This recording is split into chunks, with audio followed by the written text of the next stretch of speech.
Human beings are social animals. We define ourselves, our identity, in relation to other people. And that gives us an inkling on who we are. And so our very personal identity is built and fashioned and forged from within the community that we're born in, other communities that we're part of. It's just how we are. It's hardwired into our DNA.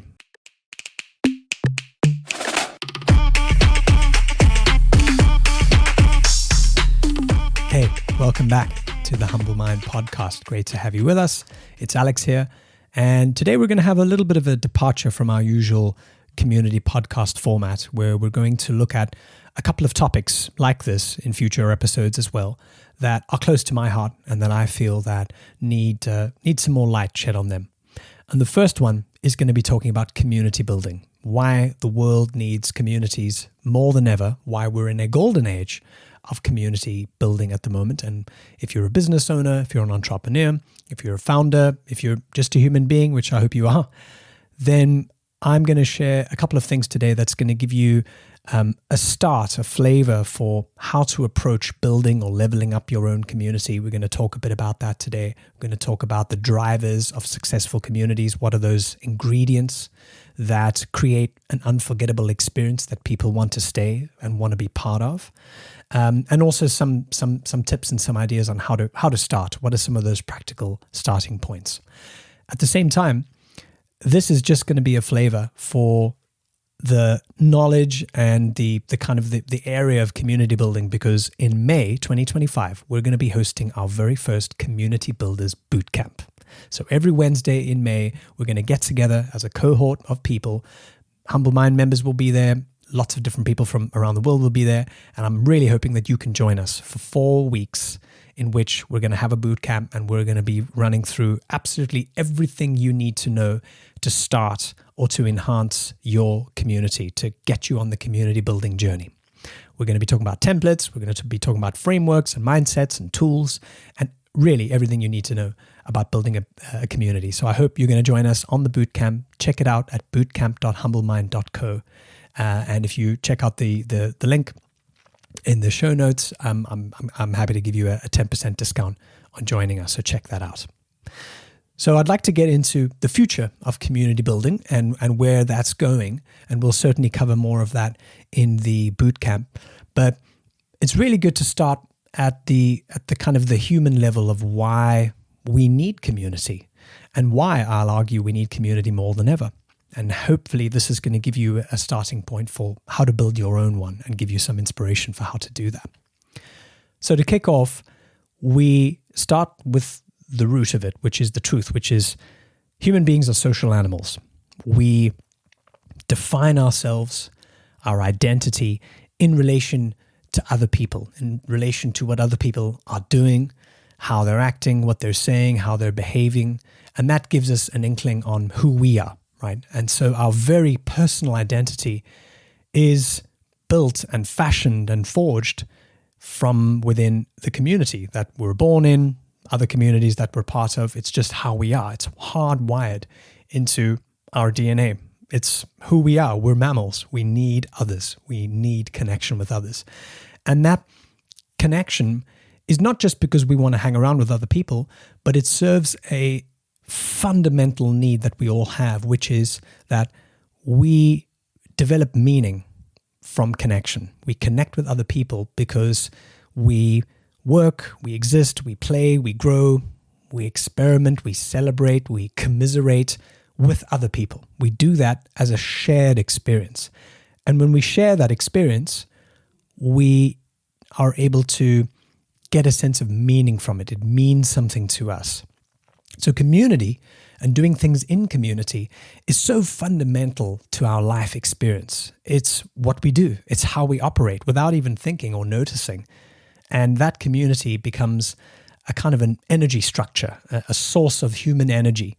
And it's what gives our everyday life experiences meaning, from the big to the small. And that is because we get to share them.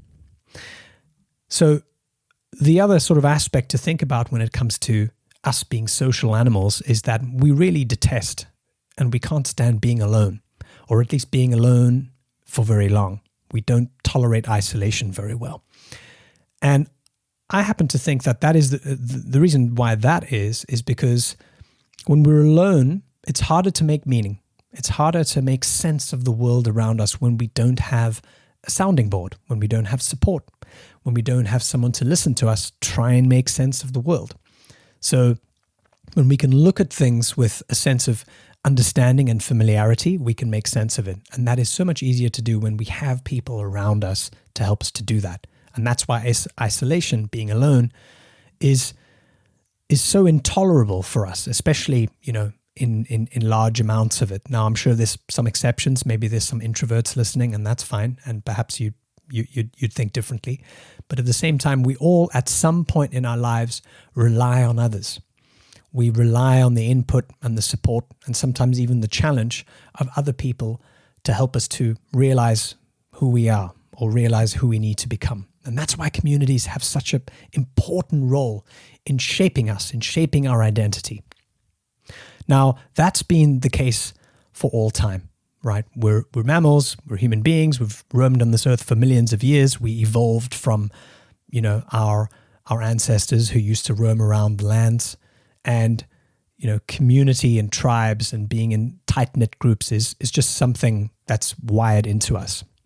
Now, if we're looking at the future, and if we're looking at maybe even right now, the modern world, without going into too many platitudes, I think we can all agree that it's a time of great change, great uncertainty, and contradiction as well.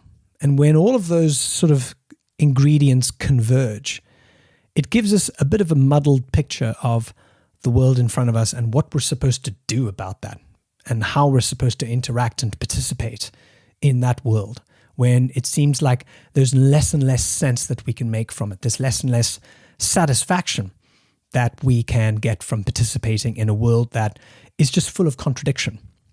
And you don't have to look far to find that contradiction. There's so much convenience, but there's very little challenge. There's so much availability of good choice and good advice, but not much in the way of application. There's so much noise, but so little signal. So much shininess, but little meaning, right? And so we're in that kind of almost meta meaning, shortage, if you like. And I think all of us have sort of felt that one way or another, whether, you work in a business, whether you're starting your own business, perhaps even in your own relationships and your families, if you're a parent, perhaps even with your friendships around you. We're sort of looking around us and we're scratching around and we're trying to find a way forward. And that's really not easy. And the impact of all of these things, the contradiction and the sense of uncertainty, makes it feel like we're alone, makes it feel like there's less support and less resource around us to be able to make sense of this kind of chaotic world in front of us. And that is what creates that experience, that feeling of things being unresolvable, things being difficult and, not going your way. So connection and being connected and staying connected to other people who are hopefully of like minds helps us stay grounded and stay attuned to the world that we do know and the world that we can rely on. And it can help us to ultimately also maintain the connection with ourselves, with the person that you are. You can stay attached to yourself, not just for others, but to yourself, right?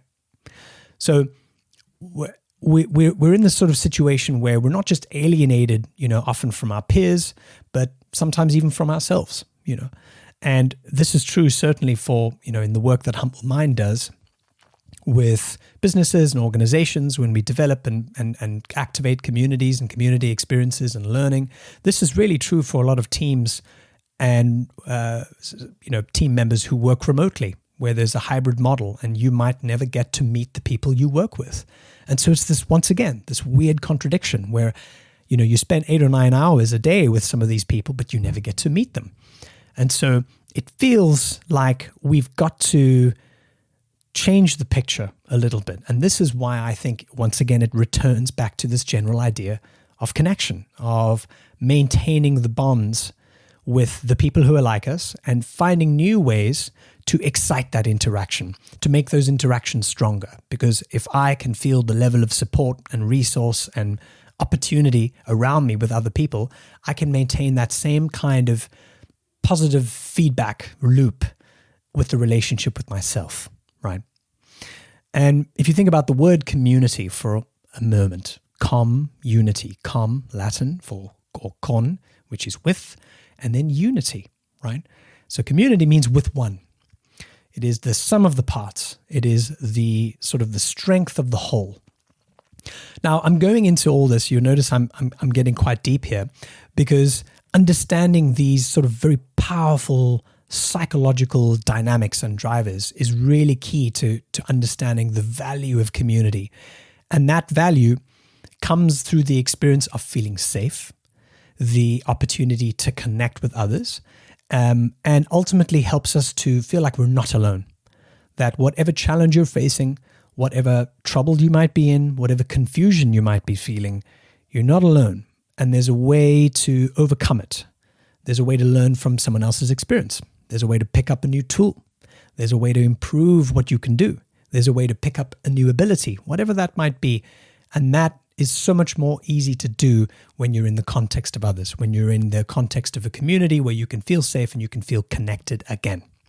This is why we are in the golden age of communities. And also, if you think about it, it's the golden age of isolation and meaninglessness as well, right? And that's why if you are keen to build a community and learn how to do that, you're in the right place. Not just because we're going to talk about that today, but also because the bootcamp is coming up in May once again. So I hope you're going to join us and check that out in more detail. So building a community of some kind, building a group of people around a purpose that matters, with the people who want to make an impact towards that purpose, makes sense on so many levels, because it helps us to feed that very real need that we have to make sense, to make meaning, right? Out of things that seemingly might not make sense, out of things that are harder to make sense of if you were on your own, or perhaps in the wrong group of people. So that's why the world, I think, needs communities now more than ever. And I think that's a need that won't go away. And I've spent the last 2 years figuring this out, spending money, making mistakes, taking good and bad advice. And I've realized that it's really become an amazing passion of mine, because I've actually been doing this since before I can remember, even as a kid. Getting groups together of, people, getting conversations going, getting people to discuss and interact, and ultimately seeing amazing friendships and relationships bloom out of nowhere, out of that network effect. And we'll talk a bit about network effects shortly. So I'm really happy to have seen that happen within my own community, the Humble Mind community. And now we're at the point where we're over 500 members. It's a paid community as well. So that's started to make commercial sense as well, if you're wondering. And I'm most proud of the process that I've kind of figured out and really pieced together myself. And that's what we're going to be really kind of giving you the tools to in the Community Builders Bootcamp, the process that, I've taken more than 2 or 3 years to learn, and you're going to get everything there in just 4 weeks. So let's look at what are the kind of the successful ingredients of what makes communities stick, right? Because if you're a business owner, if you're an individual, chances are you're probably part of a few communities already, whether that might be friendship groups or perhaps the community, the nucleus of your family. There's, maybe a sports team that you're part of. Maybe it's a theater group. Who knows? You're part of some, mix of groups of people that gather together for a purpose to do something together, and you receive value from that. You get something in the context of that group that you wouldn't if you were alone or perhaps in another group. And from the studies that I've done and really kind of investing myself and my time into understanding what are the drivers of great communities, I've been able to put it down to these 3 key ingredients. What creates that space that people love, that they want to stay part of, that they want to also, very importantly, contribute as well into. They don't just, stay on mute and listen, but they participate actively. They're part of it, and they help to build that ethos alongside you. And that's a very special space. It's a special fabric to get to. And it's not always very easy to create, and certainly something that takes a bit of time. And obviously, once again, we'll get into this in the boot camp.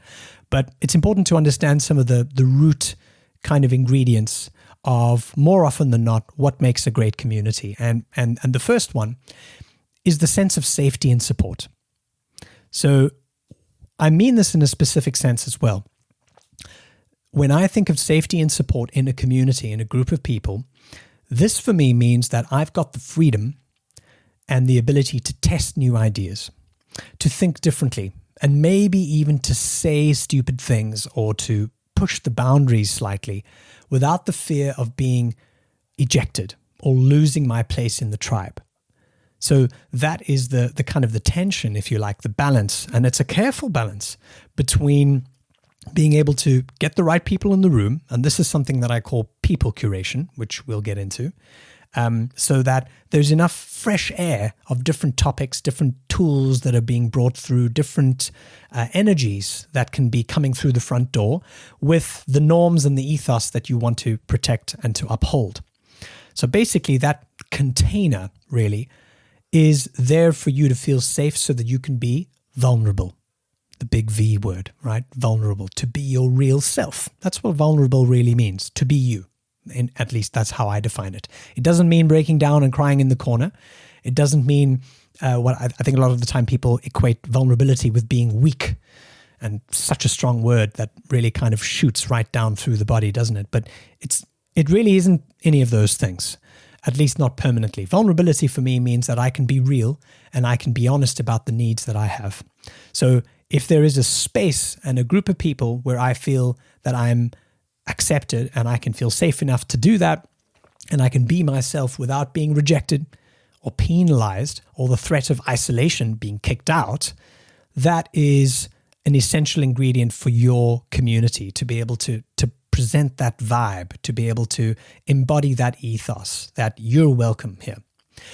Now, what's interesting is that many traditional African cultures do this. So I'm South African, so I know a little bit about that. But you also see it in some of the indigenous tribes of Asia Pacific and Australia. You also see this in some of the indigenous tribes living in the Amazon as well, where through initiation and the rites of passage and various other time-honored rituals, you become the person that the tribe needs you to be. And you do that by earning your place in the tribe. It's not a given. It's not simply just handed to you like a rich king giving the keys to the throne to his son or daughter. You've got to earn it, right? And you've got to earn it in the eyes of the others. And once you have earned it, it is yours for life. It can't summarily just be taken away. We had an amazing podcast with John Flismus, the previous episode, actually. Go and take a listen to it after this one, where we talked a little bit about this. It's yours for life. You can't simply be deplatformed or shadow banned from it. You have a place to belong. And that belonging is so important. It's what allows us to be vulnerable. It's what allows us to feel safe. You know, it's that home. It's that feeling of sitting down in that couch and feeling, great.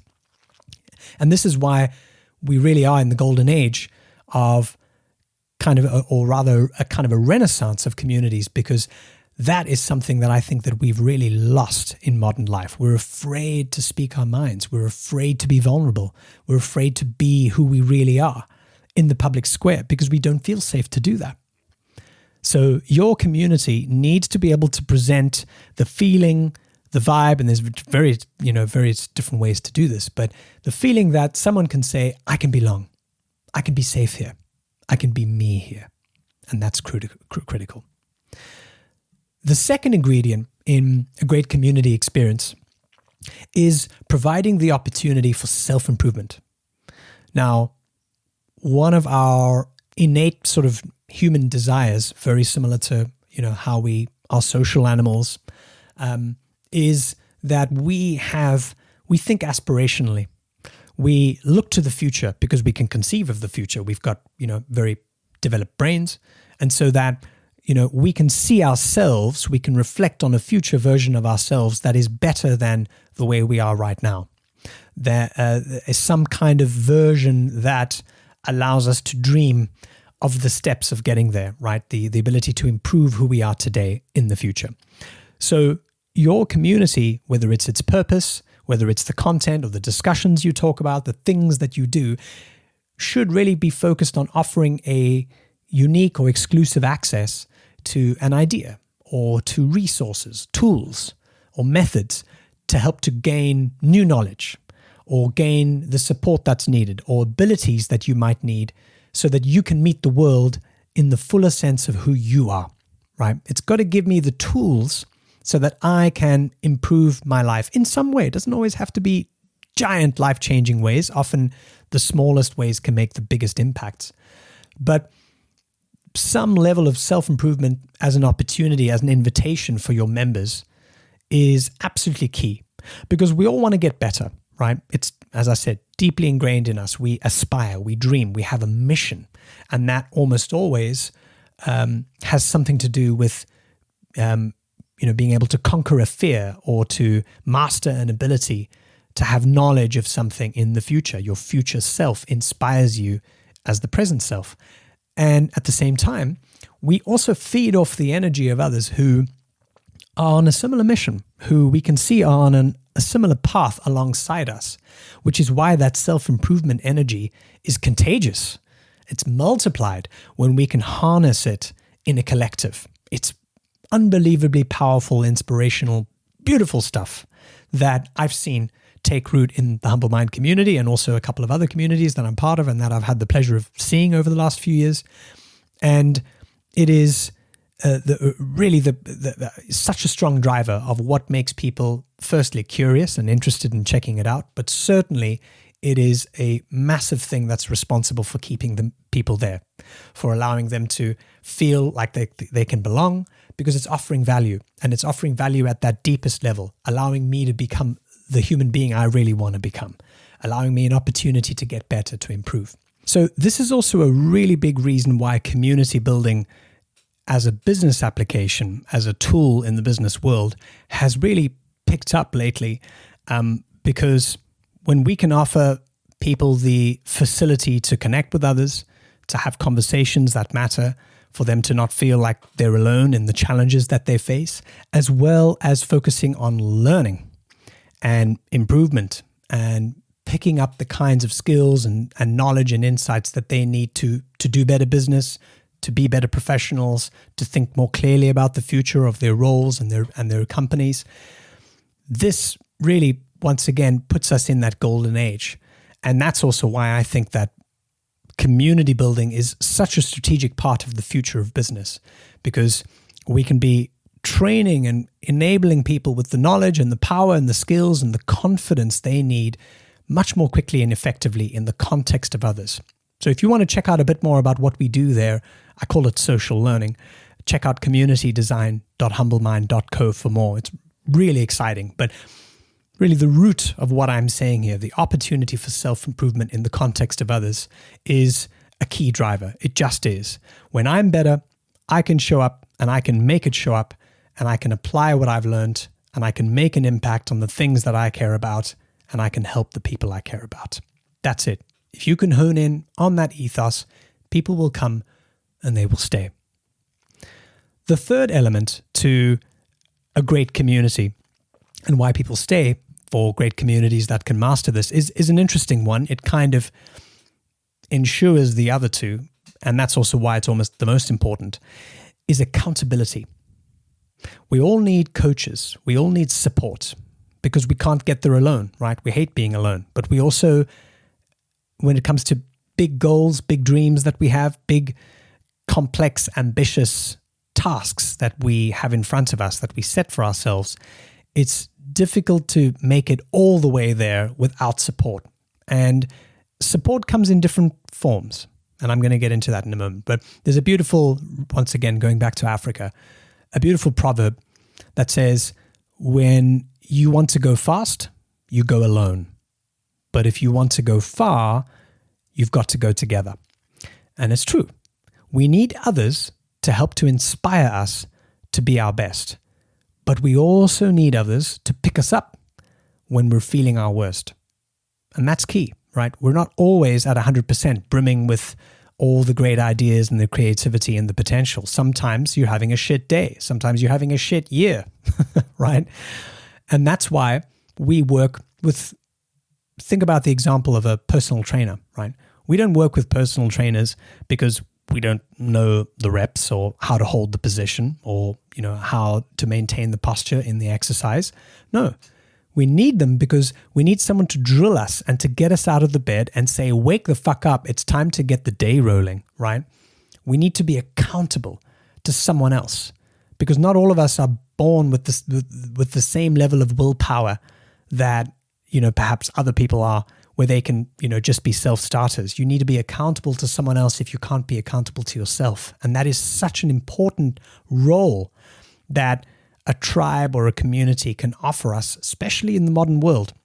And that's also a foundational element of why tribes and community structures are able to sustain themselves.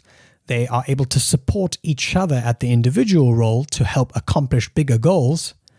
And to do that for others is a facility they offer internally so that the tribe itself can move forward.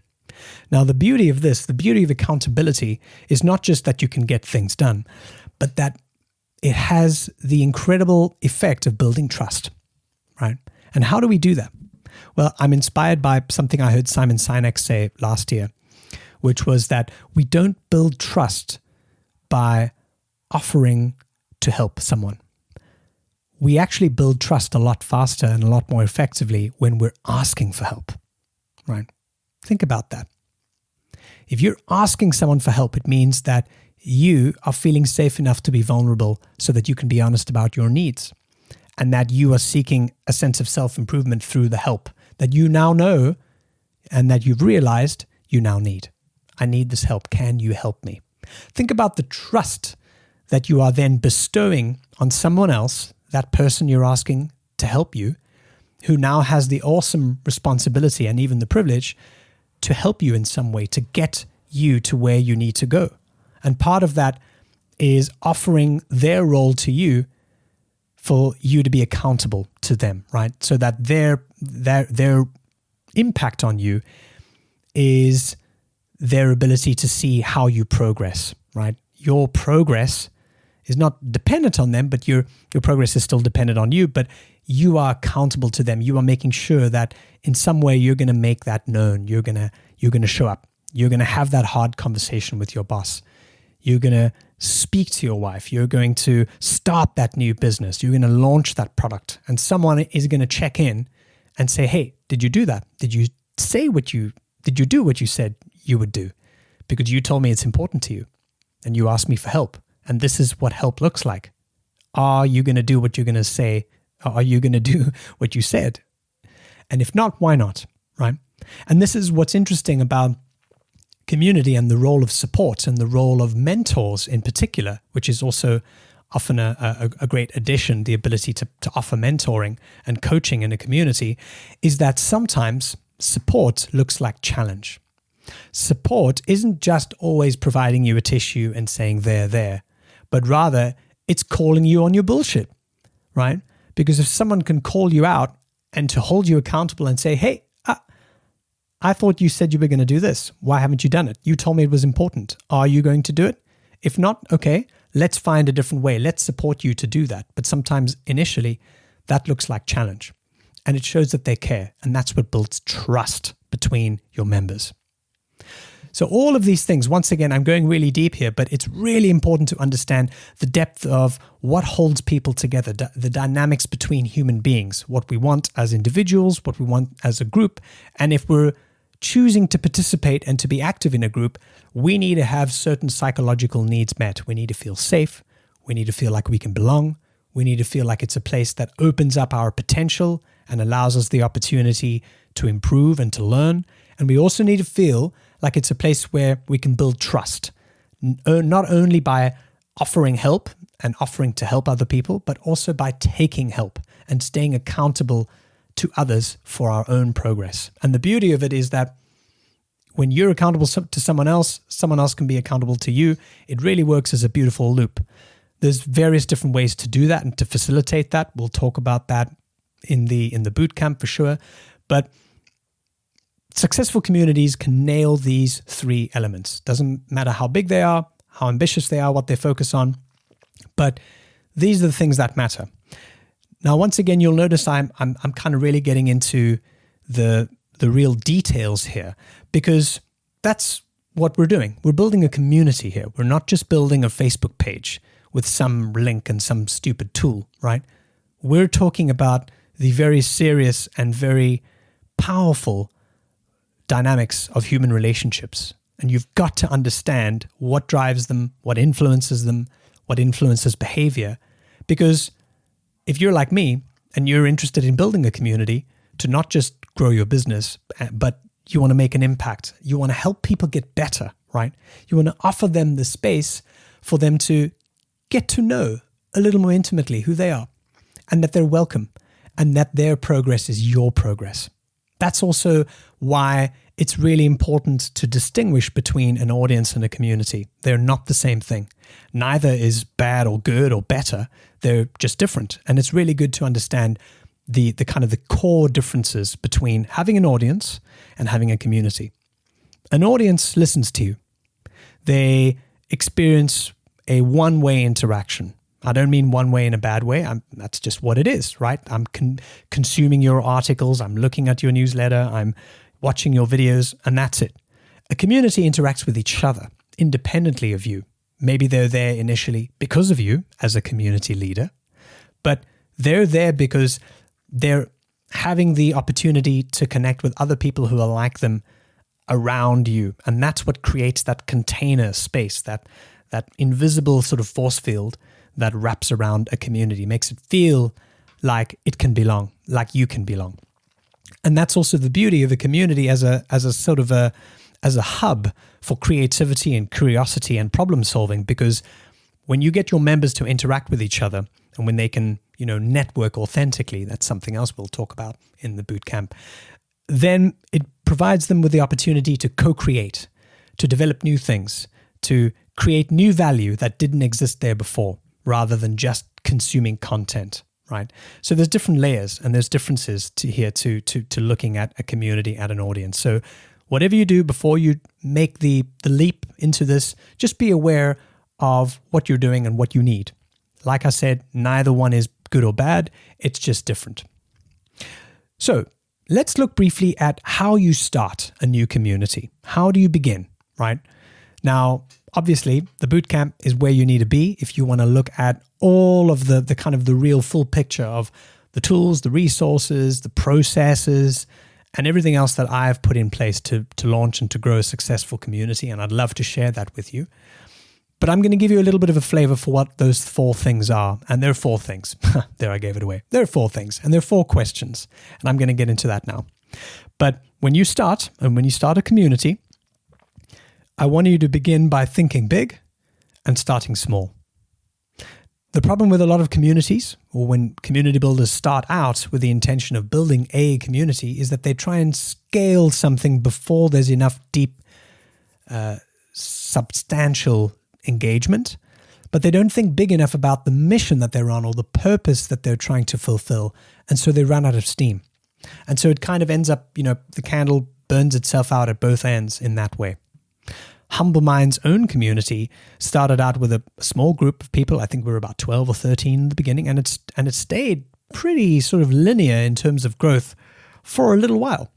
But now we're at over 500 members, and I'm really glad that we went through the process of doing it in the way that I see now as properly, because we needed to really get a sense of what that ethos is, what that vibe is, and get people to really feel like they can belong, that they can learn, and that they are excited about connecting with others. And sometimes that takes time. It also helps to have a mission and a purpose that is deep enough to ensure that people can feel like there's gas in the tank here. This is not just something that I can, check out once or twice and then, I kind of got it. Yeah, not going to go back for that, right? You've got to have a big enough purpose, a big enough mission, so that it feels like it is ambitious and bold and big enough so that it inspires people to stay, but also feels accessible enough for them to feel like they can have a voice in that. They can be part of participating to make that become a reality. Humble Mind's own mission is dedicated to what I'm calling a spiritual reawakening in how we do business.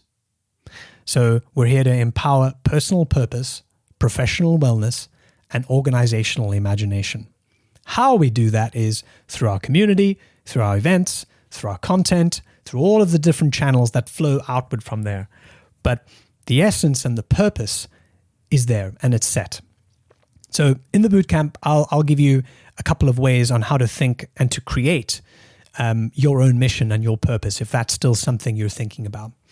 But for now, I want to look at these 4 questions. These are the 4 pillars of what I've called social learning, of creating a community based on social learning.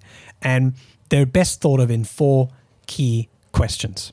The first question is, what is the common force or topic or challenge or issue that brings people together, that brings the people you have in mind together? I call this the leading edge of your knowledge or your world or the reality that you have in front of you. And it starts off by having a couple of deep reflective questions about what you hold to be true. What are your views on the world? And what should change? What do you think has not yet been realized out there that really should be? Now, your leading edge should be big, it should be aspirational, it should be related to your purpose, and it should also be something that you can personally attest to or that you've experienced or gone through yourself. You have to live it, especially you as your role as a community leader. You've got to be the change you want to see out there. You've got to live the purpose and you've got to live the question of the leading edge. What is that thing that you want to see changed in the world and how it will add value as a result of that change? So your leading edge is the problem that you're there to solve as a group. It is the raison d'etre. It is the reason for being.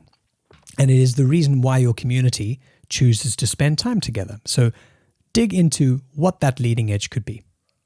The second question then is all about the people.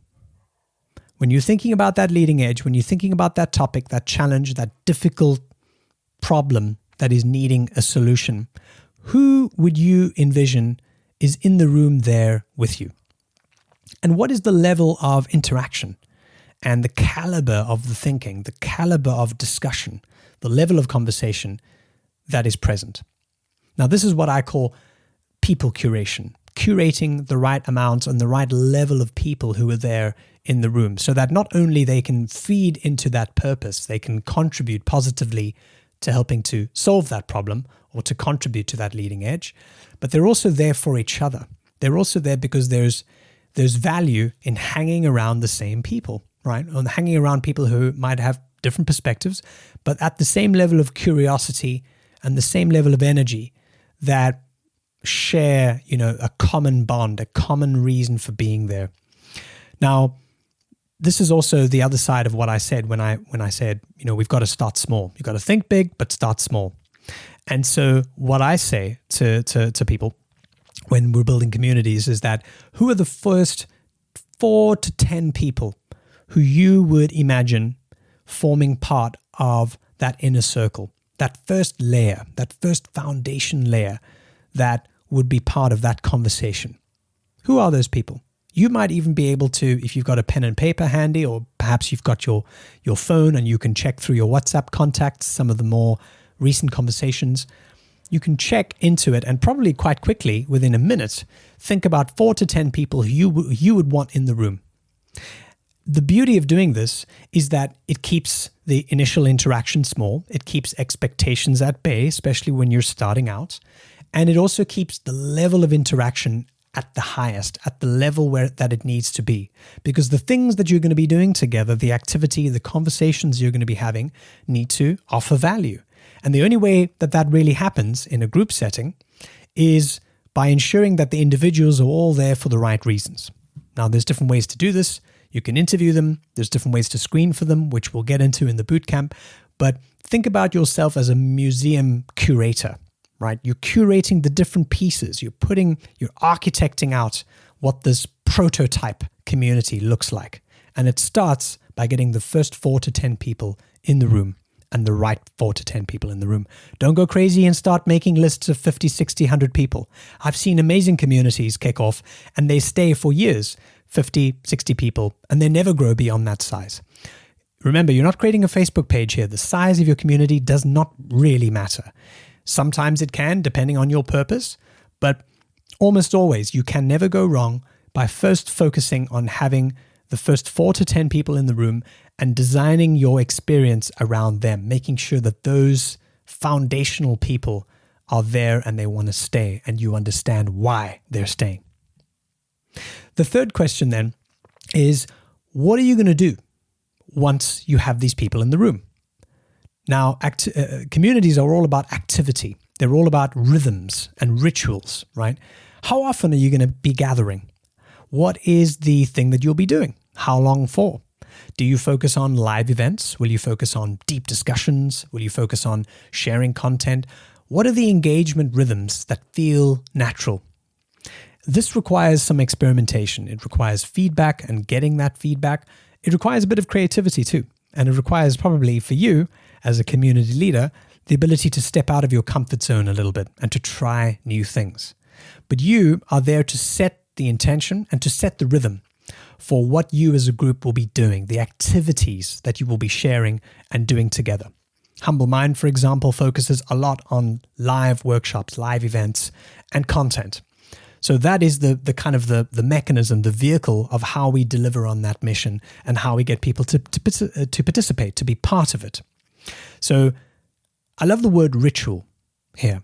Ritual is such a beautiful, intentional word. Once again, a very communitarian word as well. It's something that we do and that we don't change. It feels like a tradition, and we're proud of how we do that thing.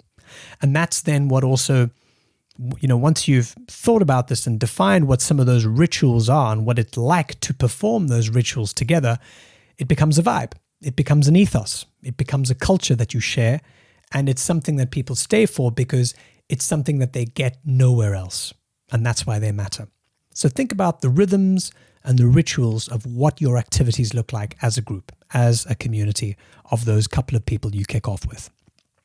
And then finally, we come to the question of how can you create the opportunity to make sure that your members interpenetrate, that they meet one-on-one, that they can interact in a different setting. So for example, if your group or your community is very big on events, on group activities, you might find when you kick off and you start to experiment with this that some people really love that and some people prefer to really just hang back. And that's not because they're not disengaged, or they're disengaged, or not because they're not interested, or that they don't want to be part of it, but rather it's because we're all a little bit different. We're all just different in how we come out and how that real self shows itself, and where it feels safe enough to do that. So it's up to you as a community leader to get that, to once again curate that experience so that you can be getting the very best out of each of the individuals in your group and in the activities that you follow and the things that you do together.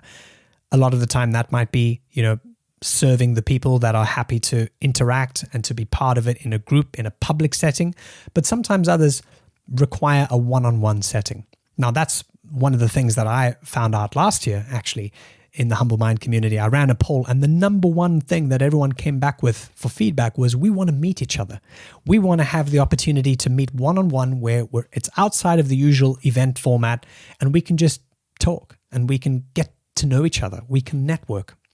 And that is essentially what the network effect goes to. It's about creating the opportunity for others to sort of, like a tree, they can kind of meet up independently and start to, create their own interactions, their own bonds, their own relationships that exist between them independently of you. And this is a very important ingredient in community building, in creating accountability paths, in ensuring that the community trusts itself and that the container can be cohesive, that space can stick together, because also that it will also root out the kinds of people who maybe aren't there for the right reasons, and it will be able to quite quickly spit them out. So the stronger and the more emphasis that you can put on building strong connections between members, the more self-sustaining the community becomes. So we're going to draw a line under what we've talked about there today, because I've given you a lot. We've talked a little bit about some of the key human drivers of what makes for a great community experience. We've talked a little bit about why we're in the golden age of communities and why, as social animals, we require the ability to access other people who are like us so that we can make sense of the world, we can make sense of ourselves, and we can stay connected to ourselves, the kinds of experiences that matter to us. We've looked a little bit about, the value of self-improvement, of accountability, of the feeling of safety and support, and why those are absolutely essential in the community that I hope you will begin to build. And we've also looked at those 4 kind of key pillars of starting, right? Of thinking big, but starting small, right? Who are the people in the room? What are the things that you're going to be doing? How can you provide opportunities for them to connect independently of you? And also, what's your purpose? What's your leading edge? What is the problem that you are going to be gathering to solve together?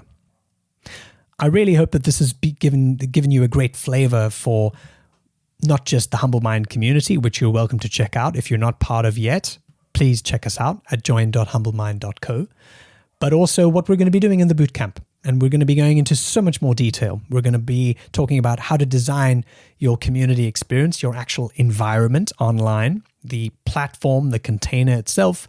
We're going to be talking about how to stay consistent and sustainable. We're going to be talking about how to avoid burnout as a community leader. And I'm going to give you a whole heap of AI tools and templates and prompts and things that I've used directly so that you can be setting yourself up in the very best way, whether you start a community or are trying to level up one.